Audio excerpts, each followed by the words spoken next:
Yes, guys, welcome back. Happy Sunday to everybody. I hope you've all had a great weekend. We've got a storm over here in the UK at the moment, so you come out and your wig blows off. Like it's flipping windy outside, guys. Um, guys, I know I've not been around, but I am here. Well, I have been around, but I've just, sometimes, guys, you need to have a mental break from a few things, and that's what I've had to do. You got to do what you got to do, guys. We're all only human beings at the end of the day. But here I am. We're back, and we are gonna smash it, guys. Absolutely smash it. So let's just get into it. Stop rabbiting on Max because we got work to do. So shut up. Yeah, all right, I'll shut up. Cool. So, guys, obviously the US government shut down last weekend. The US government shut down last week. Trump is Trump and he just does what he does. So the markets, NFP, COT data, and all this sort of stuff, guys, it's been hindered by it. We've not got any COT data, unfortunately, but I'm a supply and demand from an institutional standpoint trader, so it doesn't really bother me that we've got no COT data because I still just go by my zones and my volume profile indicator. Um, so let's just go. Let's just jump into it, guys. We're gonna look at the news up till Wednesday because we have FOMC Wednesday. Hopefully that still goes ahead. Other than that, guys, we've got a pretty relaxed week really in terms of news. We've got major Euro news on Monday, 10 o'clock in the morning Monday. UK major news tomorrow evening, the Bank of England, same as the EU. Let's go down again. Euro news again, 5:10. That's Tuesday. Major New Zealand dollar news on Wednesday, guys, which I've just spoken about in my previous video. Euro high news, FOMC Wednesday. Fed Chair Powell speaks Thursday, dinner time. Oh, fair bit of Canadian dollar news. So really, guys, we've got a pretty relaxing week, really. I suppose they've taken into consideration NFP, but obviously NFP didn't happen. So they've had to take all that into consideration. But guys, let's just get stuck into it, yeah? So here we've got the US dollar. Here we've got the US dollar, guys. And on here, like I had this area of consolidation marked up for quite some time now, as a lot of you are aware. We've come back into this consolidation zone and we're dancing in it, really. We're dancing. Price is struggling to get up through this consolidation, and it's no surprise. It's no surprise. Where we are at the moment, we are pretty much smack on the previous traded monthly line. This is the most highly traded area where we are right now on the US dollar over the previous month, where we are exactly right now where this pop line is. So, guys, I feel for the US dollar itself, we need to be cautious. Obviously, I feel like there's going to be a lot of volatility coming over the next course of the week, guys, with the US government potentially reopening and the market catching back up with stuff. So the US dollar, I feel we're going to get some weakness down into this demand zone, which is just below the value area low, and then we'll start seeing the strength from there. We will still, this newly created demand that the dollar has created, guys, we are still in the monthly range. So it makes sense that we come down, tap it, and then start gaining strength. I don't think we're going to gain strength from exactly where we are now and away we go. I don't think that's going to happen. It doesn't make sense for it to happen. So just be cautious, guys, okay? Just be cautious. Other than that, guys, there ain't really too much to be talking about. We're gonna just jump straight into the FX pairs themselves, guys. And we've hit the monthly high here on the New Zealand dollar, Australian dollar. We won't go through that. Let's go through what people like to trade, like the Euro USD. So here we are, the Euro USD, guys. Let's tidy everything up. bit of a tricky one. I would say, wouldn't you? We're clearly in an uptrend, but we're gonna have to get down into the 4 hour, guys, and get some zones. Bum bum bum bum. Take all that. Take that. Dun dun dun. Bum bum bum. So it's quite evident and it's quite clear on the Euro USD that we are sideways, we're consolidating. And in the grand scheme of things, we've got supply, we've got demand. We are in the middle of nowhere. And we've got a lot of Euro and USD news coming next week, guys. So I feel for the Euro USD, we need to be cautious. We need to wait. We either need to wait for this reaction, or we need to wait for this reaction. Yeah, that is what we need to wait for on the Euro USD going forward, guys. I don't feel like entering a buy position where we are now is sensible. Likewise with a sell position, because we have all of this room here and all of this room here where price could easily sting you and take you out. We need to hit these major zones to get an overall bias as to where we're going. And you know, I'll be cross-referencing everything over with Market AI like I always do. I'll be hopefully when the COT reports all come out and after they finish getting published, once the government reopens, we can then get ourselves proper stuck into it, guys. But to be honest, I think it's not going to be very easy, guys. Going over reviewing a few things this morning. For the simple fact of, you know, the US government shutdown is not making life very easy. I mean, the British pound Swiss franc, I feel like it's a waste of time because it's just so slow. Yeah, it trends, but it's just so staircasey. There's no free flowing moves, is there? It's just a waste of time. So we won't go on to that one. The Euro Japanese yen.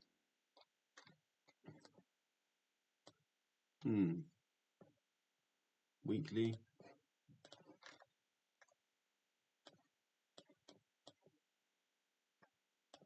Yeah, I don't know. I mean, it's been uptrending since September 2009. So catching a falling knife, so to speak, with this. Very difficult one, guys.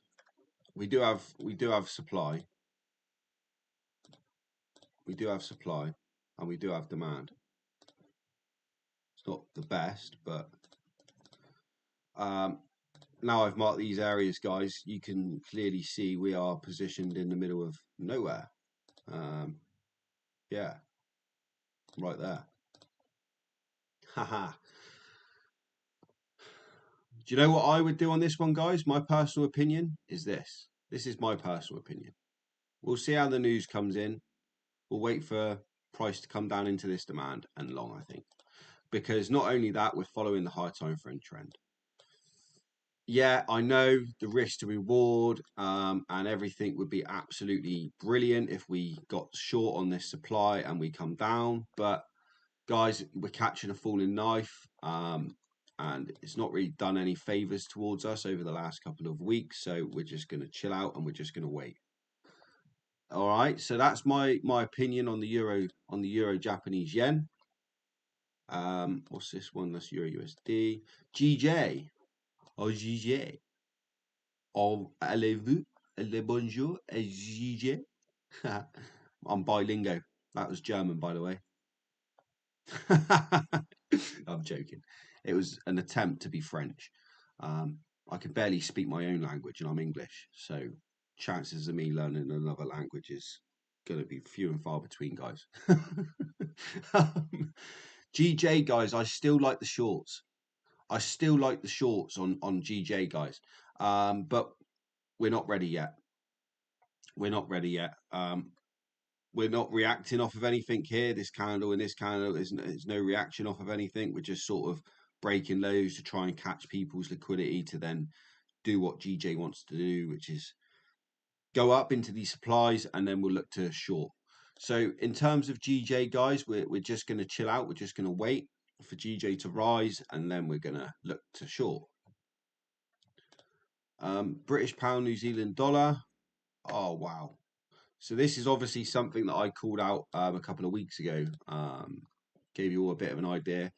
But look, this is 4-hour demand that I have marked up down the bottom. This is all. This is just 4-hour demand. This blue line was like a major point of interest line. Let's get our little tool out. This is awesome. This is a volume profile indicator. It's telling us where the most traded volume was within the previous month, guys. The top black line is the highest monthly point. At the bottom black line is the lowest monthly point. We've got the value area low, we've got the POC line, and we have the value area high. So British pound and New Zealand dollar. How do we attack this over the next week? We've got major news, guys. And I feel like this currency pair is just going to tumble. Now, we're just going to tumble. We're going to tumble down at least to this POC line. And then once we get into this POC line, we've then got institutional demand within it as well. So we can definitely, guys, get positioned down around these areas for long positions over the course of the next week for the British pound, New Zealand dollar. We're just going to need to be mindful, and we need to be cautious again of the news, and we need to be on the right side of the market, guys. I'll cross-reference everything with Market AI. We'll go through all. I'll do some updates this week, guys. I won't be lazy. And yeah, we'll go from there. But weakness on the British pound, New Zealand dollar coming down to the POC line, which coincides with daily institutional demand as well. So essentially, the newish idea is basically that. There or thereabouts, and then off the POC line, targeting the value area low, value area high, and then so on and so forth. Okay, cool. GU cable.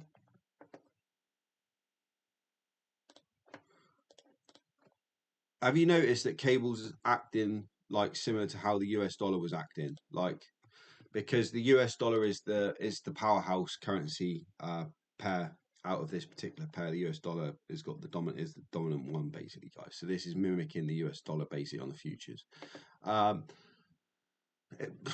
Dancing middle of no man's land, guys. We're waiting for direction. The Dixie, the DAX. Okay, let's look at Mr. DAX. Yeah, DAX is flipping rallied over last week, mind, doesn't it? Look at that. We're rallying, but we've sort of gone real deep into supply, haven't we? I mean, the supply up here on the daily is not very hard to mark. Even on the 4-hour, it's not the best. That's there or thereabouts. You've nearly breached it as well. Guys, the DAX has been rallying all week. Been rallying for just over more than a week.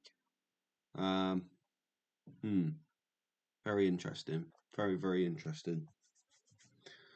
Guys, I can't really... The DAX is quite difficult here at the minute. Let's have a look on market. No. I don't... We'll look at that at another later date, guys. Because it will come up with my name on market and stuff. And I don't know how to blur that out professionally yet. But I will next time. I'll cross-reference the DAX, the Dixie with market, guys. See what sentiment's saying. Because we're getting some new features on market where it's going to give us high time frame institutional supply and demand projections for long-term swing trades, which is a very, very, very cool feature, which will be killer. That cross-reference with the COT data, guys, is going to be absolutely game-changing. But the Dixie itself, I would go short, guys. I would go short. I would wait for price to come back up into this supply, you're going to have a very, very sensible tight stop loss, guys, there. But you have got potential to the downside. We have got this potential. So that's my personal point of view on the DAX, guys. Wait and see, and we will see what happens. Crude oil, nasty pullback here on crude oil. That's not what we really wanted, but it's okay. Don't stress. I've been speaking about this this gap which we've now had filled on crude oil, guys. Let's get me volume up.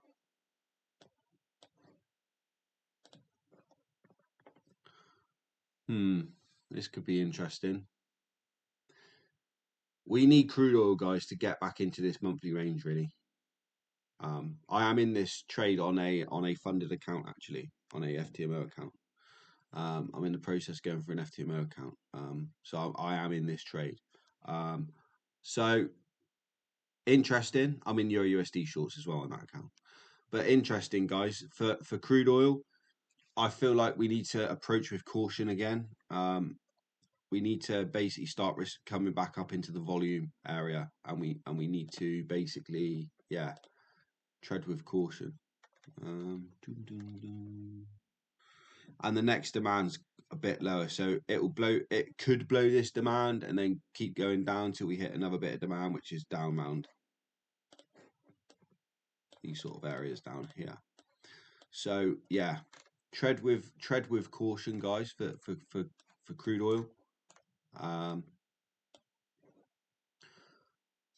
Let's have a look at, no, I can't because the COT data has not been refreshed. COT data has not been refreshed. That's very annoying. Oh, flipping Trump and his government. He does nothing but hinder the world, them lot. They do nothing but just, you know, just cause problems and just line the pockets of their own people. The ones that are in power. It's wrong, really. But, oh well. Don't go get involved in that sort of stuff. Just very big rabbit hole. Yeah, I still like the bullishness on crude oil, guys. I still like bullish power to be coming on crude oil, guys. Definitely, without a shadow of a doubt. But I feel like we just need to be careful and be patient with it. We've got gaps now as targets as well, mind. I've highlighted this in my Friday's video. This gap to the upside. We've had a wick creation. How did the weekly finish? So the weekly is finished completely engulfing of the previous week, which does make sense. It was only a matter of time before we did break all of these lows from God knows how many weeks ago. We have had to do that, which we've now done. We had to fill this gap, which we've also done. So obviously we need to create a new upper wick for next week's candle, and then that would then be my target. My first target is this little gap here, guys. Can you see it? Yeah, that is my first target on crude oil. Cool. Silver, I know quite a lot of people have been thinking about getting into silver shorts, guys. Difficult one. To be honest with you guys, again, we've got gaps, multiple gaps to the downside that need to get filled. We've still got a gap all the way down the bottom here as well. Again, just enter with caution, please. We're catching a falling knife, just bearing in mind how much it can sting your account if you're on the wrong side of the market and you're not in the right disciplined and controllable emotional state, guys. I can't stress enough that you need to realize yourselves that are you in the right state of mind to be trading the financial markets next week.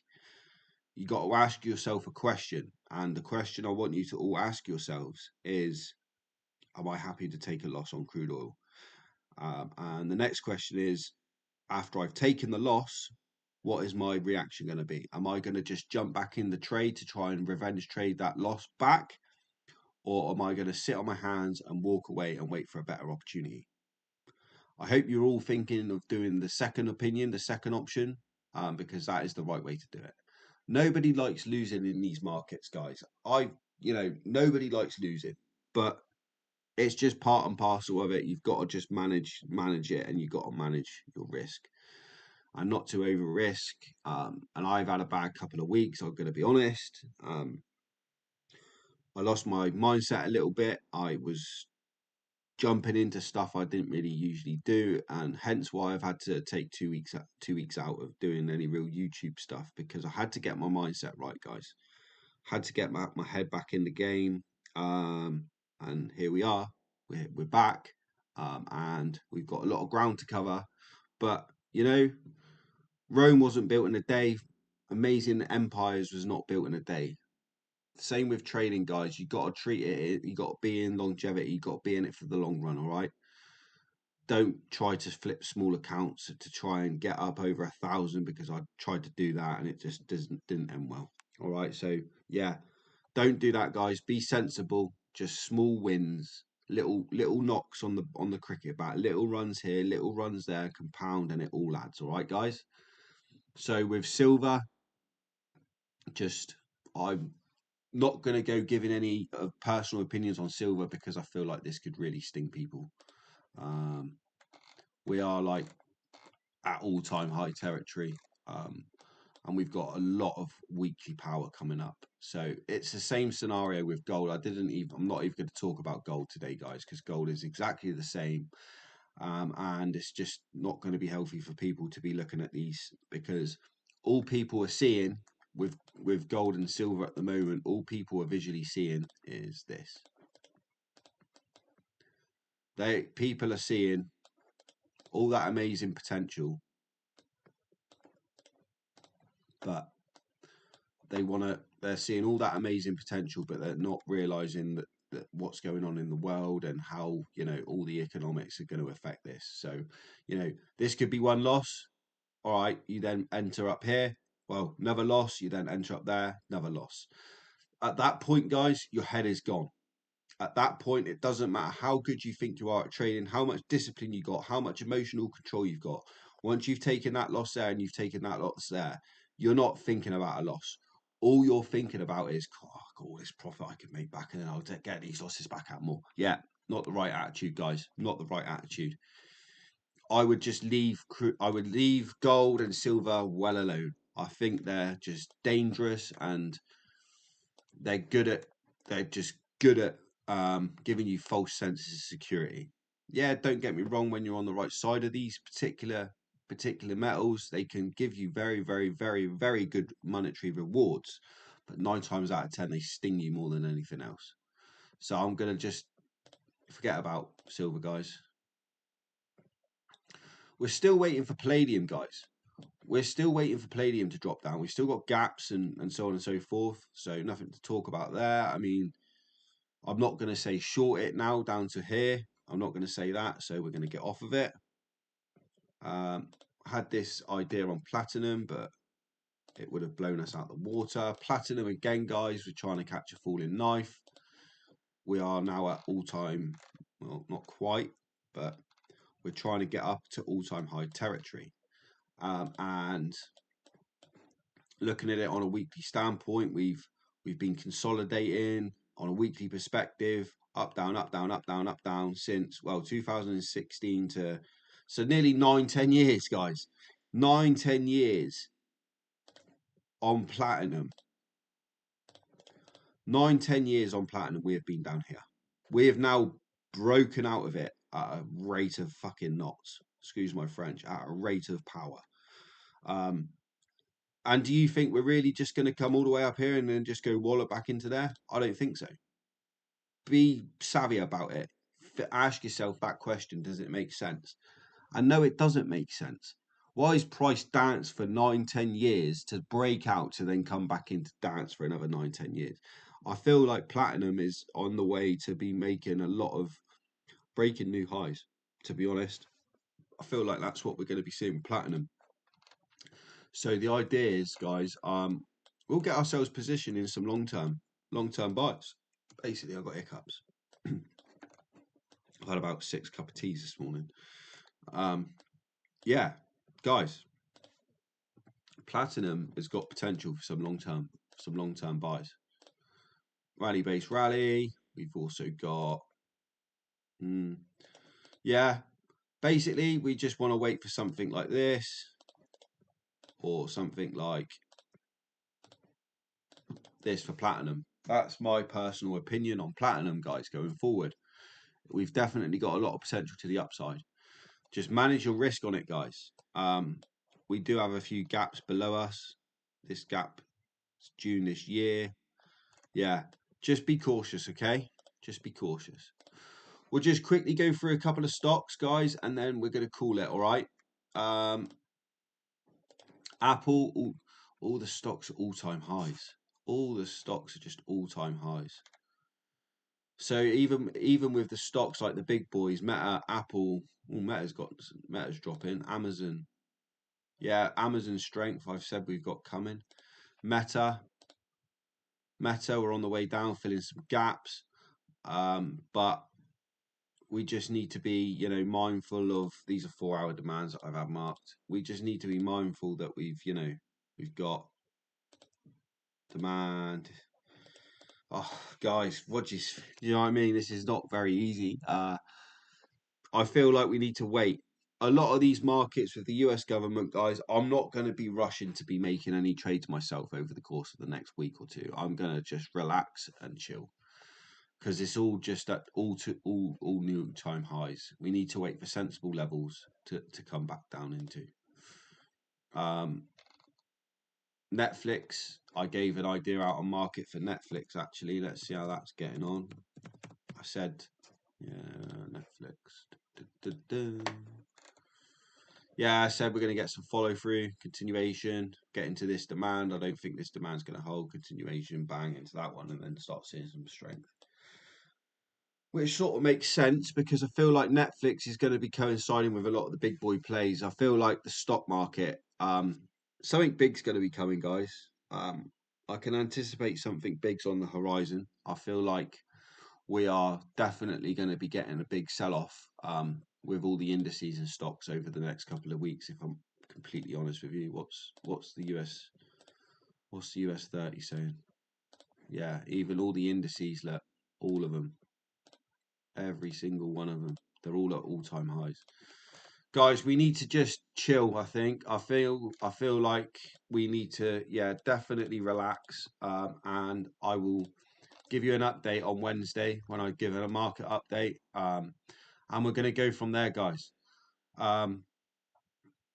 It's my birthday today, so I wanted to make this video because I haven't made one for a while, but I didn't want to hang around too much because I want to go and enjoy my day with my family.